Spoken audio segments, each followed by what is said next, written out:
8 अगस्त को नोएडा आ सकते हैं सीएम योगी आदित्यनाथ। विकास कार्यों की समीक्षा जो है वो कर सकते हैं। तमाम अधिकारियों के साथ बैठक कर सकते हैं।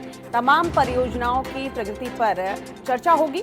सेक्टर 39 में कोविड अस्पताल का शुभारंभ भी करेंगे मुख्यमंत्री योगी आदित्यनाथ। तो 8 अगस्त मुख्यमंत्री योगी आदित्यनाथ का दौरा कह सकते हैं प्रस्तावित है नोएडा के लिए। नोएडा आ सकते हैं, यहां विकास कार्यों की समीक्षा करेंगे, साथ ही साथ अधिकारियों के साथ बैठक करेंगे, तमाम परियोजनाओं की प्रगति पर चर्चा करेंगे।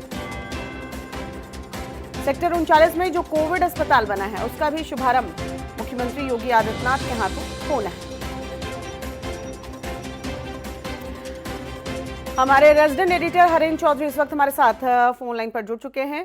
हरेंद्र, सेक्टर 39 में बने कोविड अस्पताल का शुभारंभ तो होगा ही होगा, साथ ही साथ इन दिनों देखें नोएडा और गाजियाबाद में भी तो कोविड को लेकर जिस तरीके से युद्ध स्तर पर काम होना चाहिए था, पिछली बार संतुष्ट नजर नहीं आए हैं, तो ये दौरा कितना अहम हो जाता है?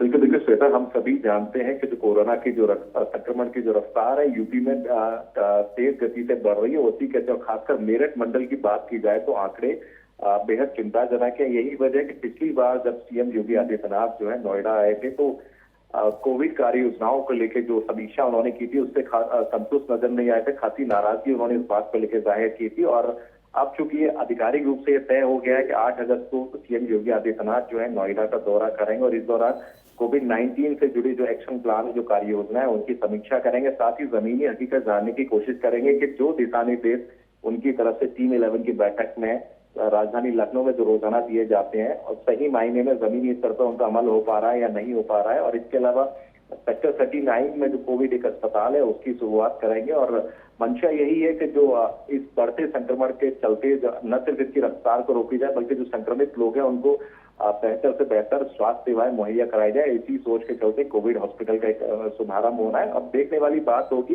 कि जो पिछली बार जो जिस तरह से उन्होंने सख्ती के साथ जो निर्देश दिए थे, इस बार जो जमीनी हकीकत हो जाने में खामियां नजर आती हैं तो जाहिर सी बात है कार्रवाई हो सकती है। और इस बात को लेकर मुख्यमंत्री बेहद संजीदा है कि जो दिशा निर्देश कोविड-19 की कार्य योजनाओं को लेकर दिए जाते हैं अक्सर से उन निर्देशों का पालन होना बेहद जरूरी है। हरेंद्र, एक तरफ तो ये और भी महत्वपूर्ण हो जाता है कि एक तरफ कोविड अस्पताल का शुभारंभ होना है, दूसरी तरफ मेरठ मंडल की अगर बात कर ले जिसमें नोएडा गाजियाबाद भी आता है, क्योंकि नोएडा आ रहे हैं और पिछली बार हमने देखा था डीएम पर कितने सख्त हुए थे और कुर्सी भी गई थी। लेकिन इस बार भी अगर हम देखें तो मेरठ मंडल को आप किस तरीके से देखते हैं? आंकड़े यहाँ अभी भी कम नहीं है।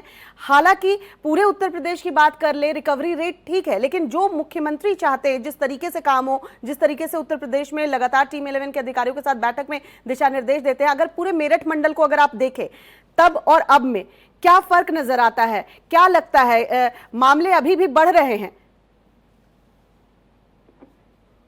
बिल्कुल श्वेता, देखिए मैंने पहले भी बताया कि यूपी में कोरोना संक्रमण की रफ्तार बढ़ रही है। मेरठ मंडल की अगर देखिए बात की जाए तो आज उत्तर प्रदेश में 4,500 से ज्यादा नए केसेज आए, 4658 केसेज हैं और मेरठ मंडल की बात करें तो ये संख्या अच्छी खासी है। और नोएडा में 100 सैकड़ों की संख्या में जो है 109 से ज्यादा जो है नए केस आए और एक्टिव केसेस की संख्या भी 1000 के आसपास पहुंच रही है। तो ऐसे में बेहद जरूरी है कि जो मेरठ मंडल को लेकर योगी आदित्यनाथ की तरफ से जो खास दिशा निर्देश है इसमें Ghaziabad, Noida, Bulandshahr door to door medical screening को लेकर और सभी आंकड़े जुटाने को लेकर कि क्या उनकी बीमारियां पहले से रही है, जो संक्रमण के शिकार हो चुके हैं या फिर जो प्राइम सस्पेक्ट है उनको लेके डेटा जो तैयार करना था उसके आधार पर जो कार्य योजनाओं को क्रियान्वयन उनका करना था, तो सही मायने में उस पर अमल हो रहा है नहीं हो रहा है, इस बात की समीक्षा वो खुद करेंगे। खुद जानना चाहते हैं कि जो दिशा निर्देश लखनऊ से दिए जाते हैं और क्योंकि जिस तरह से संक्रमण की रफ्तार बढ़ रही है ऐसे में बेहद जरूरी है कि अगर संक्रमण को रोका नहीं जाता है तो